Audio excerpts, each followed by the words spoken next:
All right, good morning, everyone. And thank you, everyone, for joining Caltrans and our partners for the groundbreaking of the new Butte City Bridge replacement project on our State Highway 162. My name is Johnny Tan, a Caltrans project manager. As a project manager for this important bridge replacement, it's been my pleasure to be part of the team, and we spent many years to bring this important project to construction. I would like to thank my Caltrans teams. They're all here, and majority of them are still in office working on another project. And I'd like to thank them and our partners that help us and work with us to get to the project to this point. According to the historian, the new bridge will be delivered, is the fifth one constructed that span the river. And if you can see in the back of your agenda, there's an old picture of the bridge back in 1914. One of the early structures was a movable swing bridge that swung open to allow steamboats and large watercraft to pass during the 1900s. So to provide more details about the Butte City Bridge project, I would like to introduce Caltrans District 3 North Region Director Amajit Benapal. Director Benapal has more than 30 years of Caltrans experience, including his current assignment since September 2014 as District 3 Director, which covers 11 counties, including Glenn County. He also has project delivery responsibility for 22 counties that make up Caltrans District 1 and District 2 of the North Region. He manages and operating a budget of more than $300 million, as well as 179 active construction contracts valued as nearly as $2.5 billion. Please welcome Amajit. Good morning. I'm seeing less people today compared to when we came to the Princeton High School. So some of you may remember some of those meetings we had in the past. Well, my name is Amajit Benapal, Caltrans District 3 Director, and glad to have you joining us today on such a great opportunity to at least celebrating our groundbreaking ceremony for replacing the structure over Sacramento River in connecting both our Glenn and Colusa counties on one side to Butte County on the other side. I wanted to first acknowledge all of the speakers which has joined us today. Congressman Lamoffa had taken the opportunity to join us today, so I appreciate Doug joining us. Senator Nielsen and Assemblymember Gallagher could not be here today because they got heavy lifting to do in Sacramento, so we do appreciate their team joining us. But also our local supervisors. We really appreciate Supervisor Carter and Denise Carter and Tom Arnold joining us from our individual counties from Glenn and Colusa respectively, along with our Princeton Joint Union High School President Kathy Withdraw. Appreciate you joining us. And our CHP partners, Andy Poytner is here as well. So we appreciate every one of you for taking the time. But more importantly, our Caltrans contractor maintenance team and our community. Community is really the key fabric for bringing us today to this point, and we do want to appreciate your continuous support and engagement, and especially the engagement letting us know that what is needed and continue to keep having that conversation with us. Before I go into my remarks, I wanted to acknowledge first, if you have not taken the opportunity to enjoy the freshly baked donuts, there's a ton of them. So please make sure we don't overlook that aspect, and Princeton Youth has done a wonderful job. They've been baking from early in the morning hours just to make sure that you actually are able to enjoy the fresh donut before the day is over. So,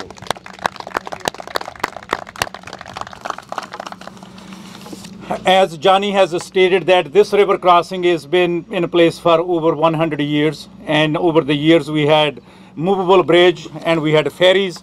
And back in 1949, just after World War II, this existing bridge was finished to make sure we are able to connect our farming communities on either side of the river, because in this part of the world, we are the food basket of not only California, but rest of the nation and rest of the world, where we are actually producing and transporting the goods to everyone. So that's why this particular connection is really critical for not only the local economy, but also for rest of the folks to be able to enjoy our goods. We are investing over $100 million in this replacement structure. $100 million. This is the largest construction contract we have going right now in Glenn County.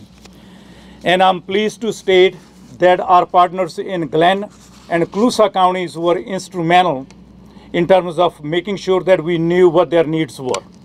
And I wanted to especially thank our elected members, Senator Nielsen, Congressman Doug Lamoffa, and Assemblymember James Gallagher and their staff did instrumental job not only bringing the community in the conversation, but also bringing us to the table to make sure that the project which we build is the project which addresses your needs and is the right project we do.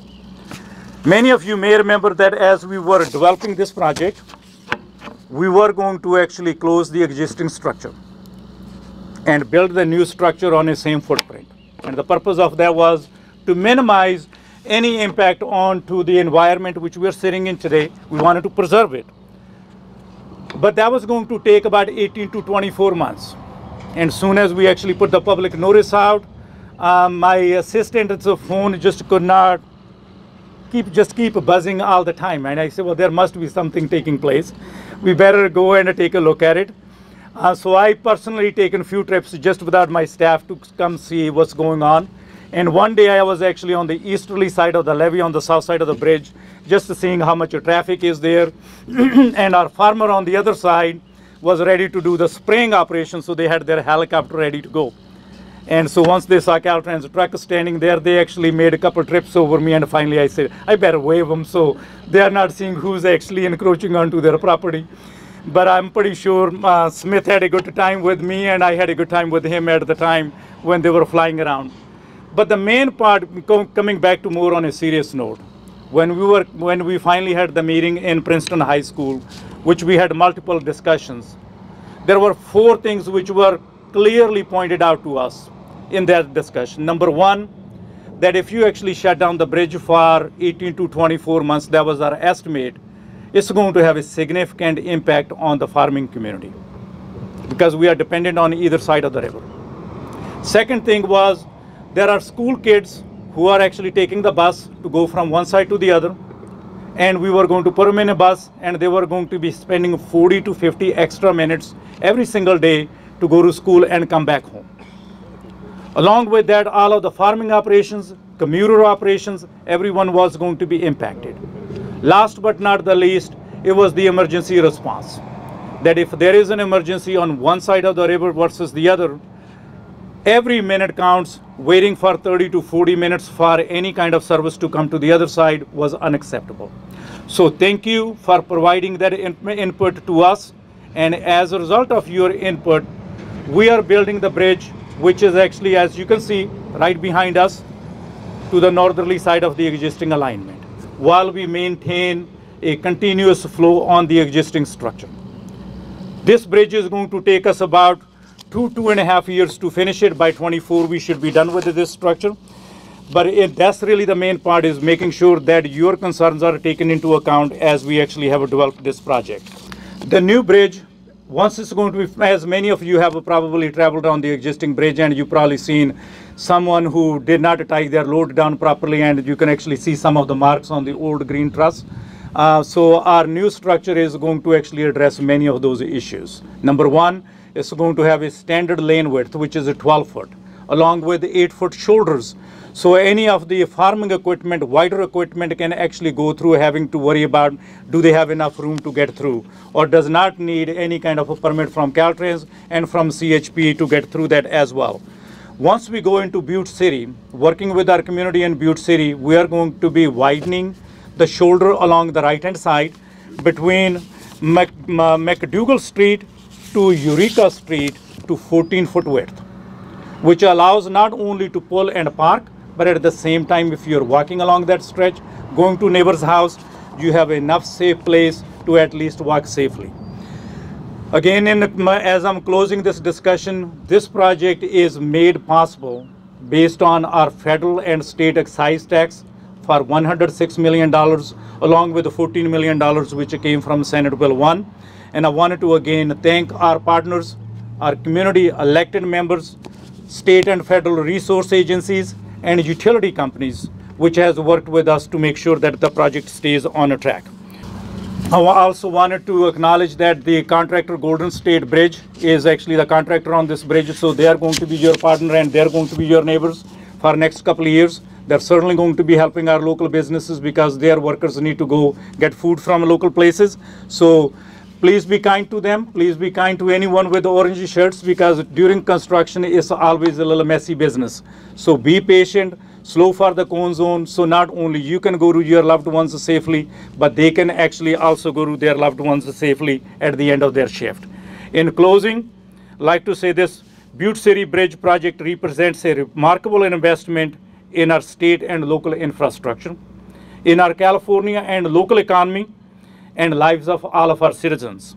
We are proud to continue the legacy of building new and modern bridges, which are going to be safe, meeting seismic and scour standards, so river can't affect them in the long run, and not only going to benefit us today, but 100 years from this date, also for our future generation. So you are part of the legacy which we are setting up today, to be actually looking back and say, this was the day we actually set things in motion for future generation to enjoy. So with that, I wanted to thank you again joining us, and look forward to having more conversation with you as we continue through construction. Thank you. Thank you, Director Amaji. Our next speaker is Representative Doug Lamoffa, who has represented 1st Congressional District since 2013. Congressman Lamoffa is the 4th generation rice farmer and from the nearby Richville in Butte County. He attended local schools and earned his degree in Ag Business from Cal Poly San Luis Obispo. He now manages the family farming business originally founded by his great-grandfather in 1931. Prior to his election to Congress, Mr. Lamoffa served in the State Assembly and State Senate in Sacramento. Please welcome Representative Lamoffa. Hey, it's great to join everybody here today as we see all the orange shovels lined up there. With you know, the politicians only have to do like about 1 scoop with their dirt, and then they get worn out and have to let the folks in the orange do the real work. And as I appreciate Director Benapal's words on that, is that, you know, when we're out here on the road and we see whether it's PG&E trying to fix lines, post-fire, this or that, you know, and maybe PG&E isn't the most popular outfit in San Francisco, but the people on the ground, we should thank them and we should give them the space they need to do their jobs, and they'll get them done sooner and as best as they possibly can. So always, as we say, you know, slow for the cone, right? So it's important, and because at the end we're going to enjoy this infrastructure for a long time. And let me just clarify something too. The word infrastructure gets thrown around Washington D.C. a lot, and they're trying to make it mean a lot of different things. That is the infrastructure. That's what we need. And water storage, highways, all that. And so it's exciting to see that our dollars are going to be put towards making an improvement here. It's going to help us all. And I also appreciate Caltrans. When the first proposal just 2, 3, 4 years ago was involving a plan that would require replacement, but first destruction of the original system there in 18 to 24 months, as he mentioned, on of no access here. And you know, unless the Princeton ferry was going to start up once again, you know, or you drive all the way up to Ord Bend, all the way down to Colusa, something like that, that wasn't going to be a great deal. So I appreciate them listening and pulling together, listening to the folks on both sides of the river, several communities here, to say, can you find a little different way to do that? And so changing the alignment a little bit, isn't that painful, you know, regardless of what the fish and bird and those folks think, because Look, it's a damn orchard, okay? It's not going to be an impact on some endangered species, all right? Sometimes we get ourselves tied up a little bit of knots of having to accommodate what they think about in the other buildings down there, all right? So, and when we're feeling the effects on that on different issues, like all the water that's escaping our dams right now and going out to the ocean, we're sitting on 0 water for some of our districts out here. But I digress. So I'm pleased that we can all work together on this, and as Congress and the White House try to tackle better infrastructure legislation that actually is focused on this, we're going to try and corral the dollars that have already put together to continue this and the other enhancements it's going to take for work like this. Not only here in this area, but what we need to do on Highway 70 and Highway 99, and making the right lane of I-5 not jar your teeth out, stuff like that. It's just all that thing that needs to be continuous, whether it's new construction or the upgrades and continued maintenance, which sometimes isn't as sexy for us to have ribbon cuttings and groundbreakings about.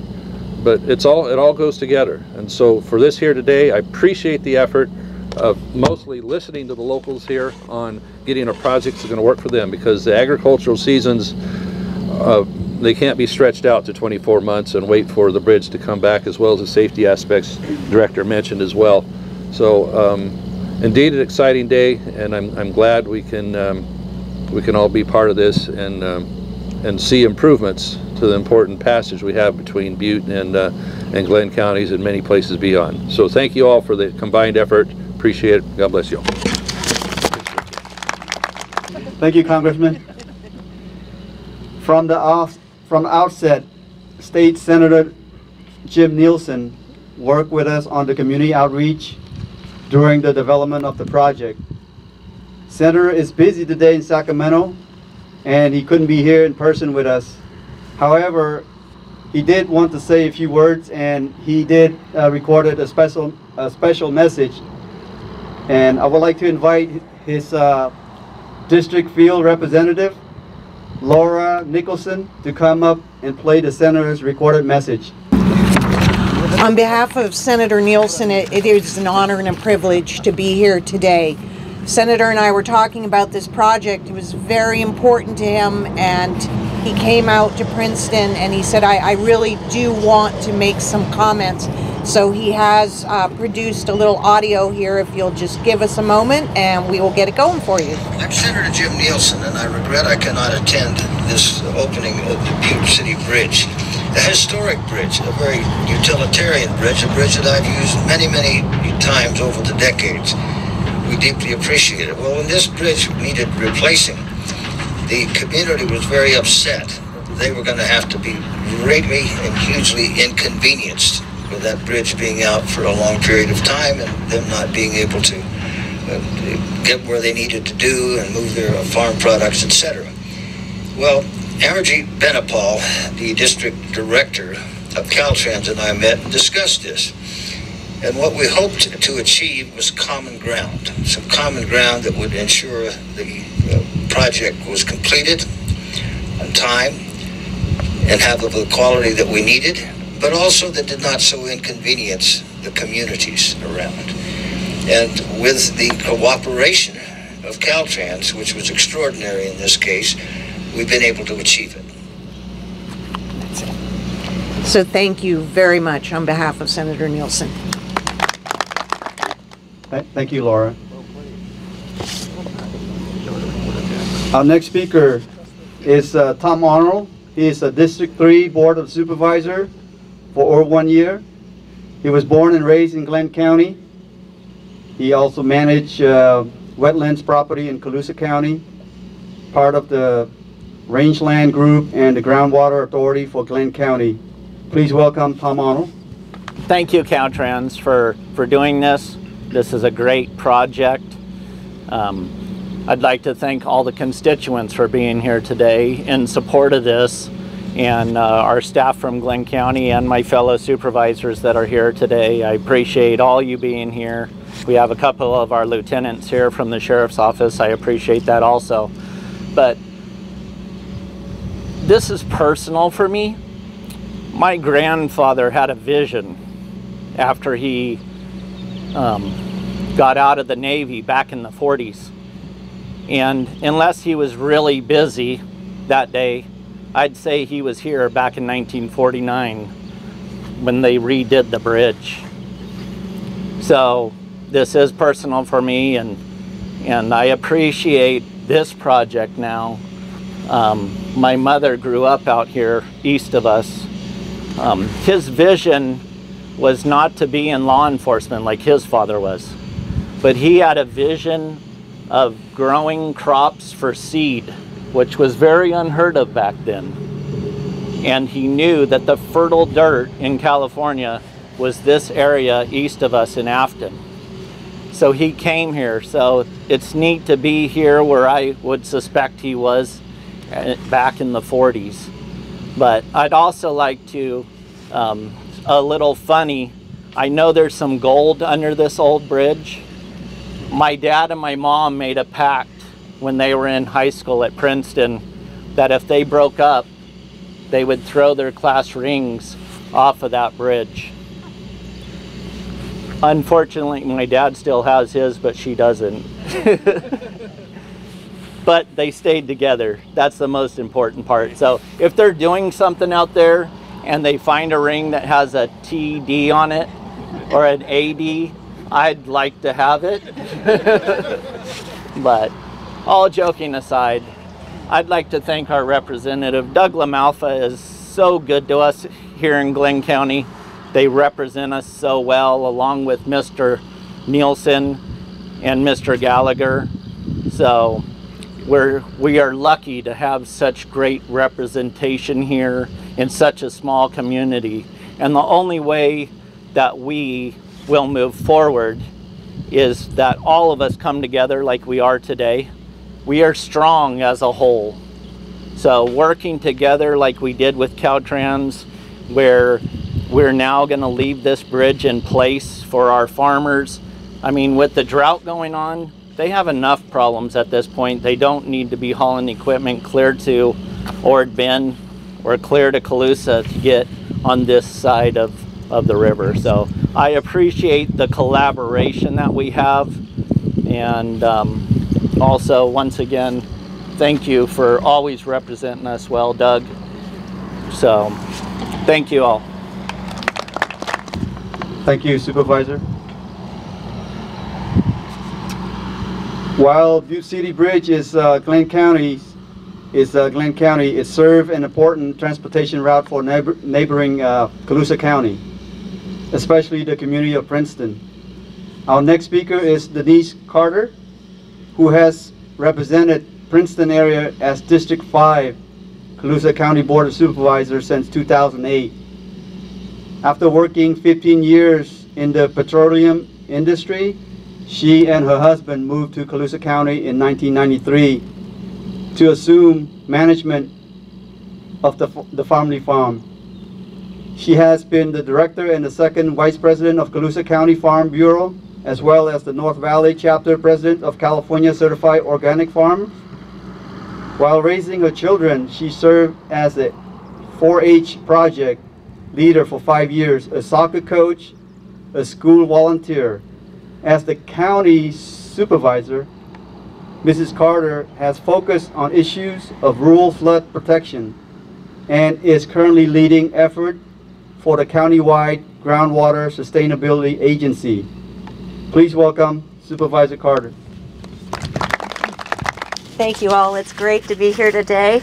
And as he said, I am from Colusa County, and I'm very happy to join Glenn County here in this groundbreaking project for the Highway 162 bridge replacement.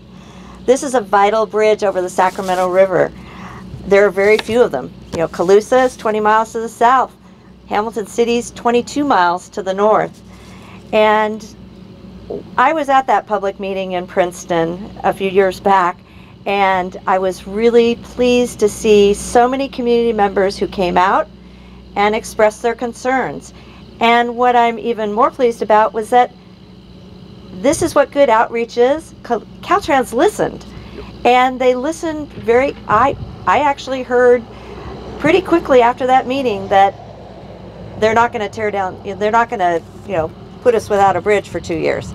So I was really, and that goes to that joint effort of community as well as government.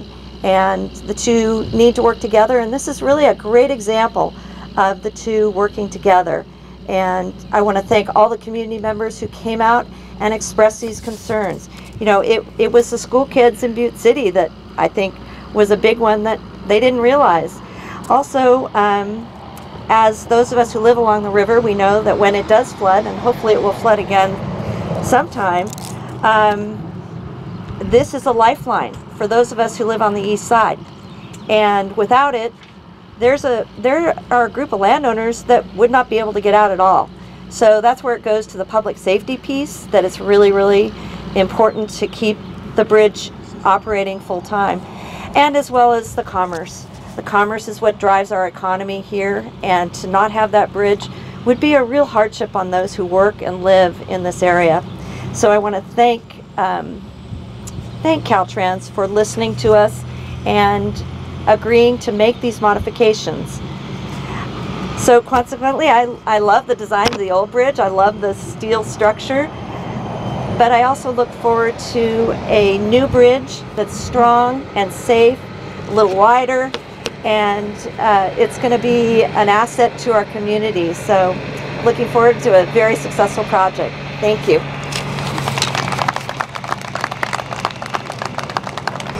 Thank you, Supervisor Carter.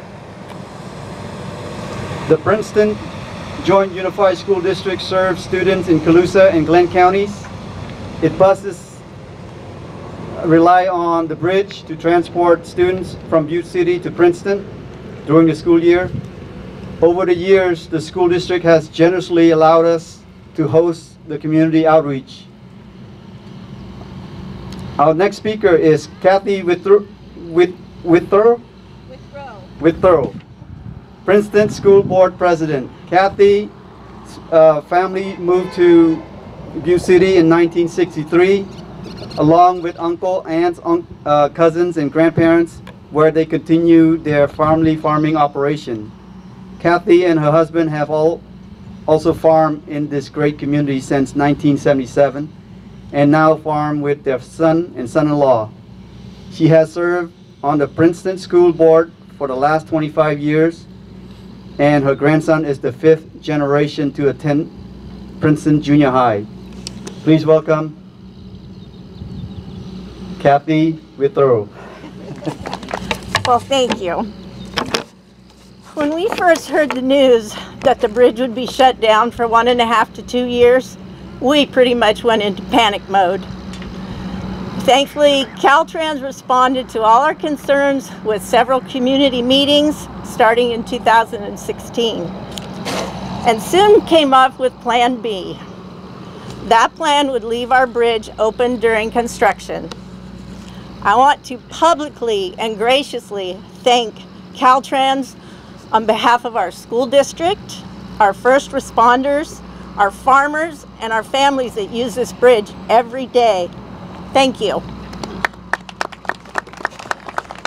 While we're all looking forward to the beautiful new bridge with a 40-foot wide roadway that will easily accommodate our farm equipment without having to stop traffic, I wanted to focus a bit on the history of this bridge and the 3 others that stood before here.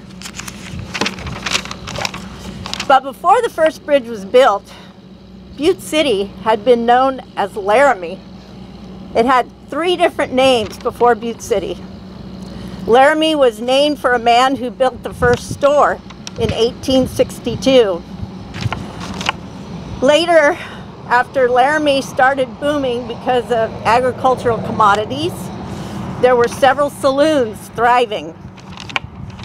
History refers to a desperate fight in one of the saloons, where a man lost an eye and another man lost a thumb. So it was named Gouge Eye. That was the second name of Butte City. No doubt by one of the drunk patrons from the saloon. The third name was Pinhook, which in researching, I haven't found the reason why yet. Finally, in 1870, our town was named Butte City in reference to the Sutter Buttes. There had been no bridge built until 1887 at a cost of $24,600. Just days after completion, there had been very heavy rains and the debris drift had built up a quarter of a mile deep. The townspeople watched as their new bridge washed away. It wasn't until 7 years later the second bridge was built, and that was because they lost all the money from the first bridge being destroyed. So that bridge was built in 1894. 2 years after that, it too was washed down the river when once again floodwaters caused a steamboat to go out of control, hit the bridge, and take it down. The third bridge was opened to traffic in 1903 and served until 1940 when it was condemned because of scour. A ferry carried traffic across from 1941 until this current bridge was built and opened January 17th, 1949 at a cost of $500,000. So even though there was a functioning bridge, there was no causeway.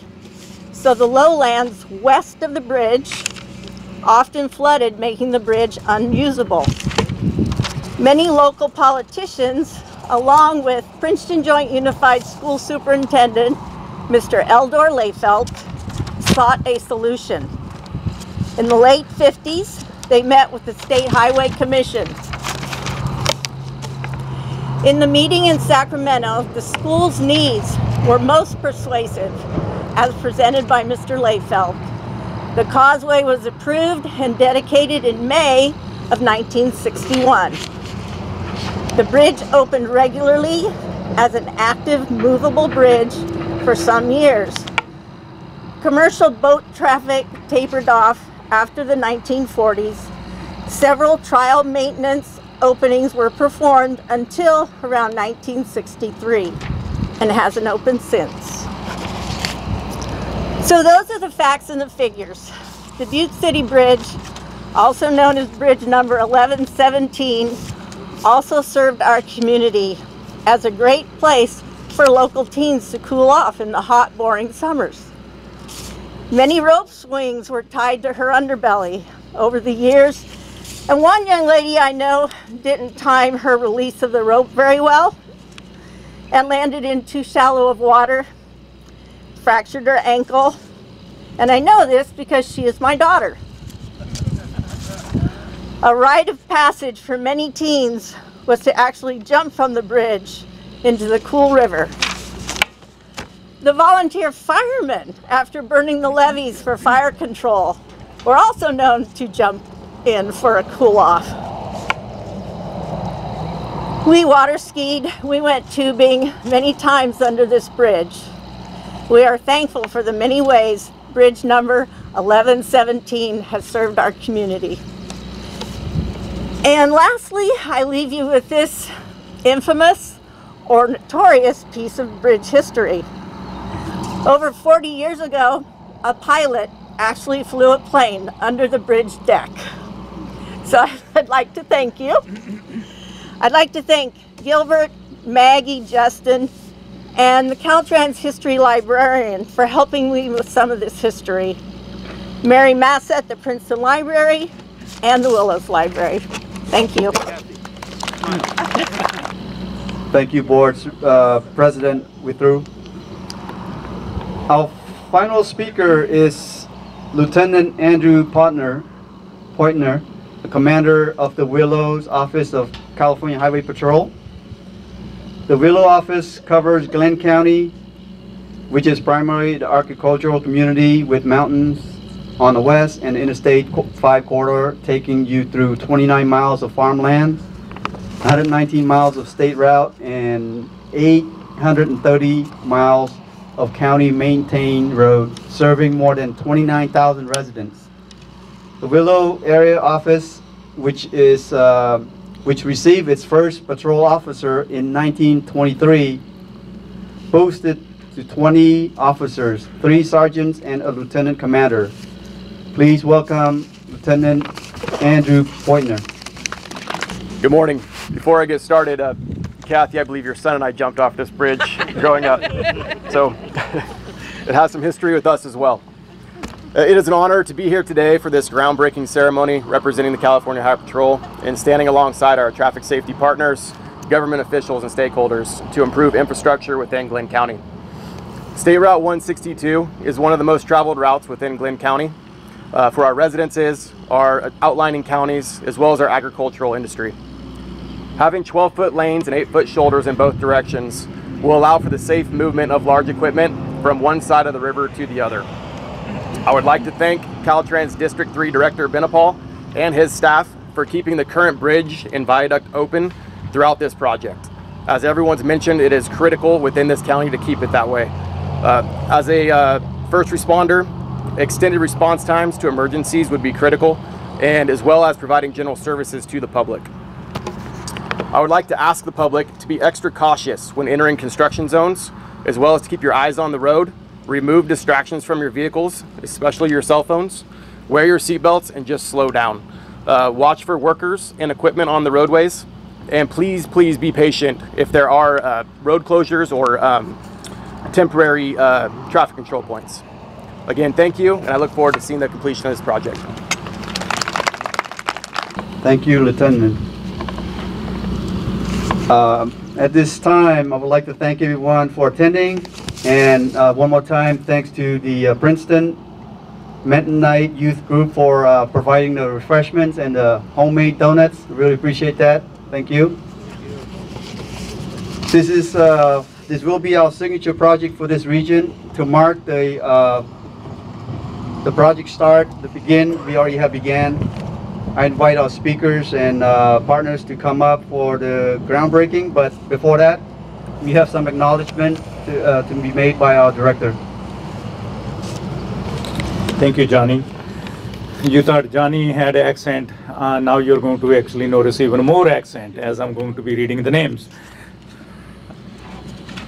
That's what happens when you grow up in Sutter County, Yuba City area and stuff, so sometimes you can't just shake it loose. But first of all, I wanted to again thank all of the speakers and our representatives who has joined us for this really great occasion.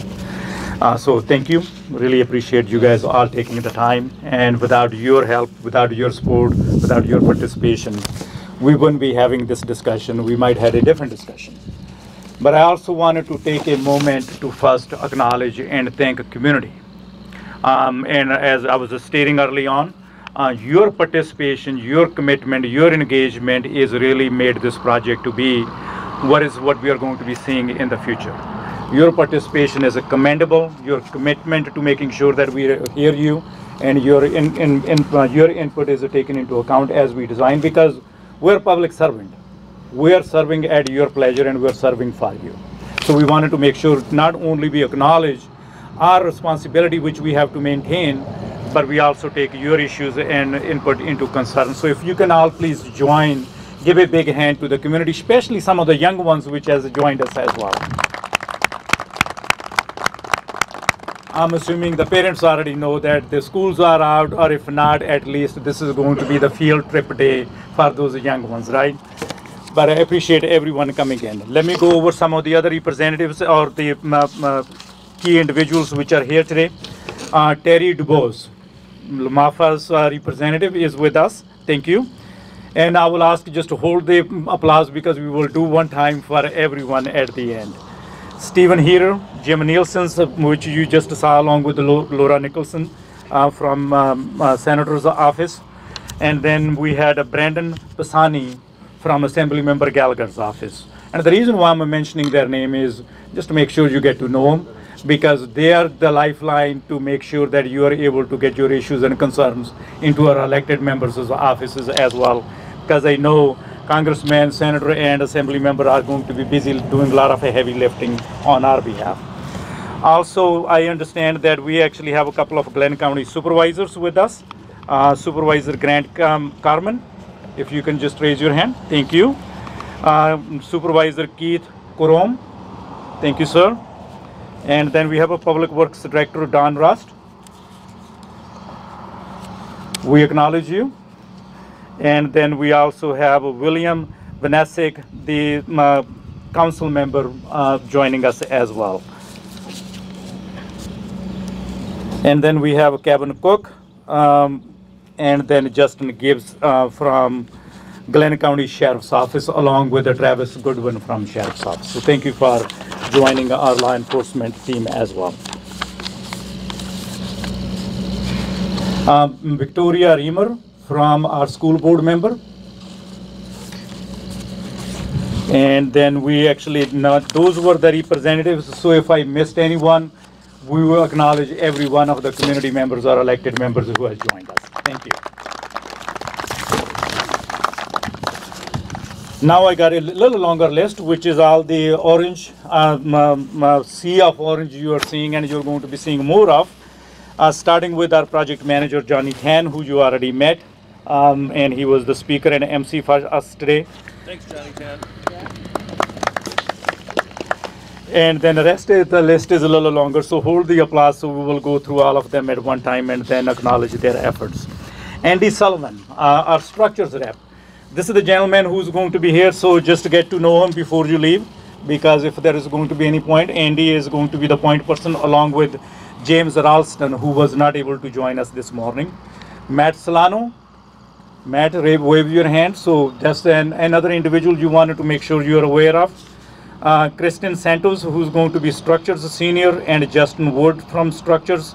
Rajpreet Bahala, she is the one who actually did all the heavy lifting during the environmental process, so thank you for that. And then we have a lot of our team members from our property management or right-of-way team, Kathy Kent, Shelley Darvaz, Valerie Smith, and Tracy Townsend. So thank you all of you for joining, along with Brent Erickson from our office engineer team. All of this program takes a lot of planning, and that could not have been done without our esteemed PIO team, which was led by Gilbert Mahathas-Chan, who's standing behind the camera, and many of the other PIO team members. If you guys can raise your hand and wave your hand, appreciate all the heavy lifting you're doing. And from our management team, this is the beauty of, I guess, like in my position, that I rely on my deputies who are actually doing all the hard work, and I got to stand here and then give the kudos and acknowledgement. So I wanted to take a moment and thank all of the key players who actually were able to join, starting with Greg Wong, who's our program project management. He's the money guy. So if there's anything you need to talk to, that's the person. And then Susan Elkins, she leads our admin and HR program along with the PIO team. And John Valentine, who's our property management and property right-of-way deputy. He's the one who actually takes care of all of the engagement, even working with resource agencies on property transfers. And a few other individuals, Jesus Campos from Ramsen tribe. Thank you, sir, for joining us today. And Danny Rolls from Apprenticeship Training Center and Operating Engineers. Thank you, because we do need more of the skilled labor, and especially from local area. More jobs we can create locally, and more we can keep our individuals to be working on good paying jobs. They are going to be the best for the local economy, and we really appreciate your team's efforts as well. Last but not the least, because you always wanted to thank the folks who actually make the food and then give you the food, and there's a ton of food still on the table.